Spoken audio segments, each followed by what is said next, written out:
Так, біз Жаңа Зеландияның тоқтысын алдық. Дұрыс. Бағасы қайда? Қазір балтамен шаба. Балта қайда? 13 килограмм ба? Қайда? Халал еще.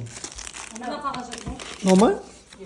Да, 13 килограмм. Жаңа Зеландияныкі. NZ деген Жаңа Зеландия. Файнгент деген қаласы ма, білмеймін.